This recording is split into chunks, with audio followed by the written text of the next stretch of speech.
보는 뉴스, 듣는 뉴스, 트래블 데일리 동영상 뉴스. 오늘은 어떤 소식이 있을까요? 오늘 순서 시작합니다.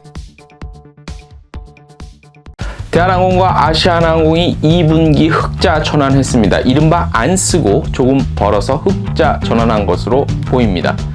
필리핀이 관광산업 디지털화 추진합니다. 전자상거래와 비대면 결제를 도입한다는 방침입니다. 싱가포르 관광청이 B2B 행사 재개 준비 소식을 알렸습니다. 안전한 행사를 재개하기 위한 위기관리 지침도 발표했습니다. 홍콩 관광청이 두 발을 굴려 두 바퀴로 만나는 홍콩 데스티네이션 소개했습니다. 텍스트 뉴스에서 자세히 보실 수 있습니다. 이스라엘이 변화산 인근의 교회 유적을 발견했다고 전해왔습니다. 인터파크가 8월 인생날 여행편을 오픈했습니다. 트래블 데일리 8월 10일 월요일 순서 시작하겠습니다. 트래블 데일리 동영상 뉴스는 유튜브에서 여행 중개소 또는 트래블 데일리를 검색하시면 쉽게 시청할 수 있습니다. 소리로만 듣고 싶으시면 팟캐스트 플랫폼 팟빵에서 여행 중개소를 검색하시면 쉽게 청취하실 수 있습니다. 네, 여러분 안녕하십니까. 트래블 데일리 8월 10일 한 주의 시작입니다. 월요일입니다. 제가 이렇게 돌아보는 게요. 저도 날짜를 순간순간 까먹어서 물론 카메라의 정면에 제 모습이 보이긴 합니다만 저도 이게 노화가 왔는지 먼 화면 글씨 조그만 건 안 보여서요. 습관처럼 이렇게 보고 있습니다. 8월 10일 월요일이고요.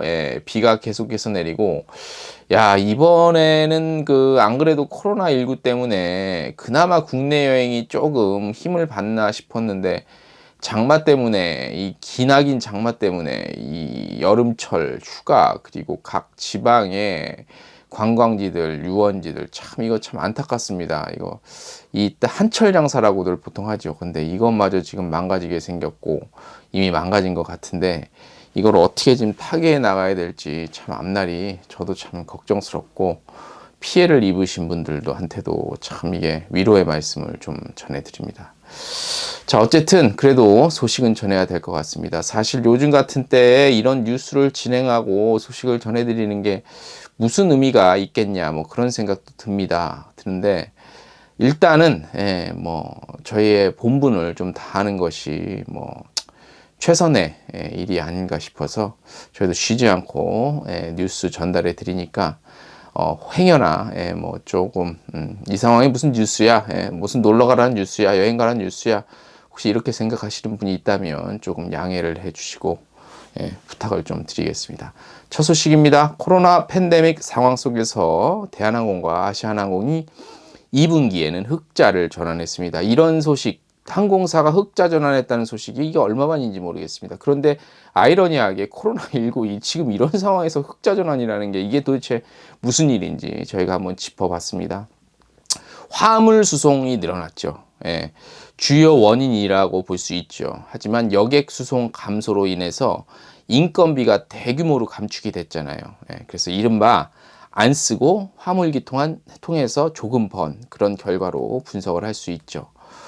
다른 매체, 경제 매체에서는 CEO의 전략이 통했다라고 하는데, 물론 최종 결제권자가 CEO라서 결제를 해야지 모든 일이 이루어지지만 정확한 원인 분석으로서는 인건비가 대규모로 감소가 됐기 때문에 일단 흑자로서 지표상에는 흑자 전환에 가까울 수밖에 없겠죠. 대한항공의 2분기 재무제표 매출 전년 동기 대비 44% 감소한 1조 6,909억 원, 영업이익, 당기순이익은 각각 1,485억 원, 1,624억 원 기록해서 흑자 전환했고요. 아시아나항공 역시 2분기 매출 8,186억 원, 영업이익 1,151억, 당기순이익 1,162억 기록했습니다. 전년 동기 대비 화물 부분 매출 95% 증가했고 영업비용은 56% 감소했습니다. 영업비용이 감소했기 때문에 이러한 결과가 나타났겠죠.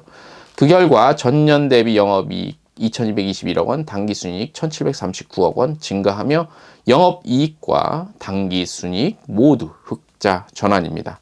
아시아나항공의 국제선 여객기 정기편 운항률은 전년 대비 92%로 감소했으나 전세기 유치통의 수익성 개선했다고 합니다. 뭐 전세기통의 수익성 개선했는데 이거 해봤자 얼마 되겠습니까? 예. 자, 업계에서는 항공사의 재무구조 개선은 일시적인 현상으로 관측을 하고 있죠. 하지만 LCC의 향방에 대해서는 부정적 인식이 아직까지는 지배적이라고 할 수 있습니다. 화물 운항의 경우는 이제 대한항공과 아시아나항공이 장거리 기반이 있기 때문에 LCC에 비해서는 절대적으로 유리한 입장이죠. 예. LCC는 단거리 중심 운항이었기 때문에 이곳 통해서 화물을 한다 하더라도 수익률 개선에는 크게 도움이 안 되겠죠. 자, 더 큰 문제를 한번 살펴봤습니다. 저희가 이미 지적되어 온 LCC의 시장 과다 진입입니다. 먼저 말씀드릴 것은 노선이 많아진다는 거는 여행사 입장에서는 반가운 소식일 수 있습니다. 예, 오해를 하지 마시고요. 여행사 입장에서는 반가운 소식일 수 있는데 이게 너무 많아서 지금같이 이런 위기 상황이 오면 참 이게 어떻게 할 바를 모르는 난감한 상황에 처해지게 되겠죠. 지금 우리가 겪고 있는 그런 일이라고 볼 수 있겠죠. 자, 국적 LCC의 영업이익은 이미 지난해부터 적자 행진을 이어오고 있죠. 저희가 한번 살펴봤습니다. 제주항공은 지난해 영업이익이 329억 원 마이너스였고요. 진에어는 488억 마이너스, 티웨이 206억 마이너스, 에어부산 378억 원 마이너스였습니다. 코로나19 발생 전으로 해외여행은 연일 사상 최고치를 기록한 가운데 벌어진 재무 상태였습니다. 자, 출혈 과다 경쟁이라는 지적이 계속해서 나오는 이유라고 할 수 있죠. 제주항공의 경우 지난해 사상 최대 매출 기록했지만 킬로미터당 운임은 2018년보다 7.6% 떨어진 것으로 전해지고 있죠. 진에어의 경우도 킬로미터당 운임도 진에어도 68원, 킬로미터당 운임이 68원으로 전년 대비 9% 줄어든 수치입니다. 항공사의 재무구조 개선과는 거리가 먼 박리담회식 판매의 결과죠. 국내선만 보더라도 현재도 그렇죠. KTX보다 싸죠. 이러니 국제선은 어떻겠습니까? 박리담회 판매는 이런 것들이 정답일 수 있죠. 마케팅이나 이제 전략 세울 때, 매출 전략 세울 때, 뭐 떡볶이라든가 뭐 이런 그런 싸게 빨리빨리 팔아서 회전율을 빨리빨리 돌리고 이런 것들은 박리담회가 통하는데 항공산업 같은 경우 박리담회식 판매는 사실 수익을 남기기에는 그다지 좋은 전략과는 거리가 멀다고 할 수 있죠. 자, 이 같은 결과는 인구 대비 너무 많은 LCC의 시장 진입이 주요 원인이라는 평가가 있지요. 국제민간항공기구의 2019년 기준 세계 주요 국가의 LCC 보유 현황에 대해서 한번 따져봤습니다. 먼저 중국 볼게요. 중국이 14억 인구인데 LCC 6개사입니다. 2019년 기준입니다. 미국이 3억 3천만 명 정도 잡고 LCC 9개사, 캐나다가 3,700만 명 잡고 LCC 4개사, 프랑스가 대략 6,700만 명 잡고 LCC 1개사, 독일 8,300만 명 잡고 5개사, 일본은 1억 2천만 정도 잡고 8개사라고 볼 수 있습니다. 한국 아시다시피 대략 한 5,100만 잡고 LCC 최근 운항 시작한 것까지 대략 포함하면 한 9개 정도 되죠. 인구 대비 너무너무나 월등한 숫자라고 할 수 있습니다. 이거에 대해서 국토교통부에서 허가내 주는 거에 대한 지적이 계속 뒤따르고 있죠. 뭐 관료주의니 뭐 너무 많이 내준다는 등 하는데 나름대로 또 이유도 있을 것 같은데 거기까지는 오늘 말씀드리지 않고, 자, 이로 인해 항공사 간 출혈 경쟁은 피할 수 없는 구조로 시장이 호황을 누리는 경우에도 각 항공사의 재무 구조에 악 영향을 미치며 지금 같은 팬데믹 상황에서는 정부 지원 방안이 계속해서 요구되는 근본적인 원인으로 지적되고 있다고 할 수 있습니다. 말씀드리다 보니까 무슨 칼럼 읽듯이 됐는데 칼럼은 아니고요. 아무튼 오늘 첫 소식이었는데 LCC가 많아요. 우리나라 너무너무 많고 이번에 뭐 이스타 문제도 있고 제주항공 이스타를 뭐 인수하느니 많이 지금 뭐 거의 이제 힘들 것으로 보여지는데 이거 참 LCC 이거 너무 많이 생겼는데 계속 더 생기고 있는 상황에서 이거 어떻게 해야 될지 사실 제가 뭐 주무부처 장관도 아니고 주무부처에서 일하는 사람도 아니고 어떤 생각을 갖고 있는지 사실 모르겠습니다만 많다고 할 수 있습니다. 많다고 할 수 있는데 이게 사실 현지 뭐 동남아 현지나 이런 데서의 덤핑 상품도 좀 개선이 되려면 이 항공 노선이 이렇게 물론 여행사는 이제 좀 일반적으로 사는 가격과 이렇게 사들이는 그 이제 뭐 그런 방법이 다르긴 하지만 이런 부분은 진짜 우리가 진지하게 한번 담론을 삼아서 한번 여행사랑 그다음에 뭐 소비자 또 뭐 항공업계 전문가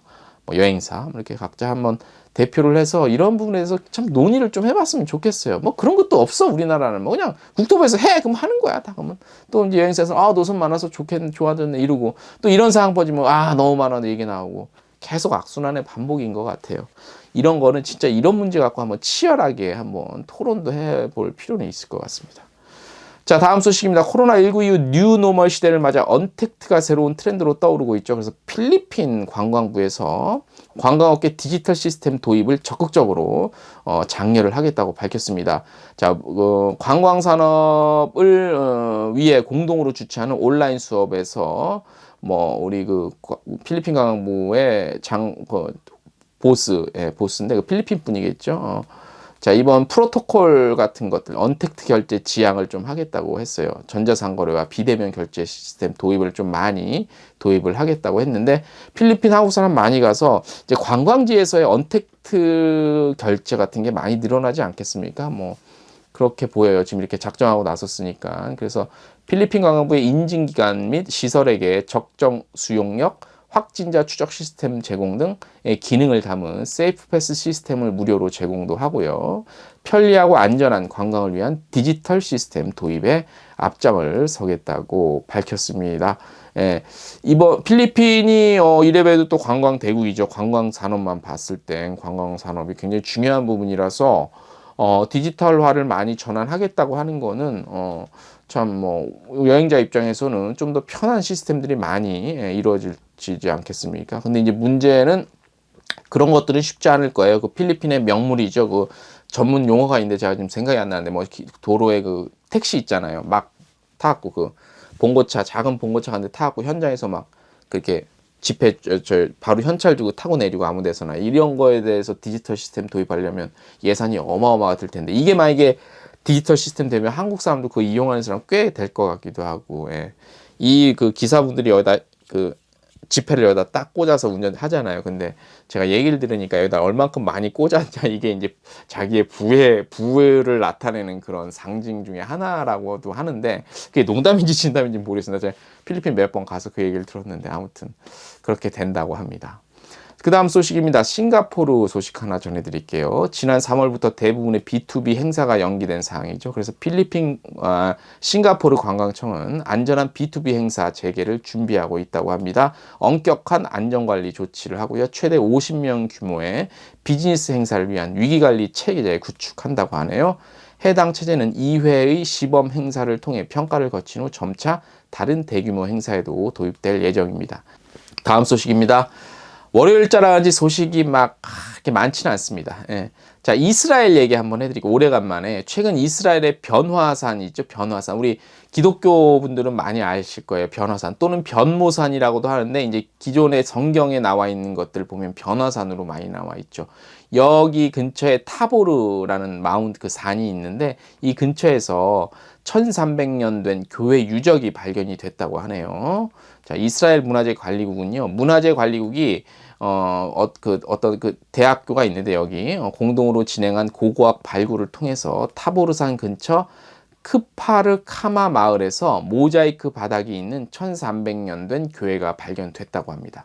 발굴을 주도한 고고학자 이 암흑의 박사가 있는데 이 박사에 따르면 12 곱하기 36cm의 크기의 고대 교회로 본당 입구 앞에 넓은 홀과 뜰 그리고 중앙 홀로 이루어졌다고 해요. 그리고 대부분의 교회가 한 개만 있는 에푸스, 그러니까 이 에푸스라는 거는 뭐냐면 보통 교회 동쪽 끝에 있는 반원형 부분이라고 하네요. 기도를 위한 공간이라고 하네요. 이런 게 3개 정도나 존재한다고 합니다. 그래서 굉장히 특징적이고 교회 중앙부의 본당과 통로에서 기하학적인 패턴과 파랑, 검정, 빨간색의 꽃 패턴으로 이루어진 모자이크로 포장된 바닥 일부가 발견이 됐고요.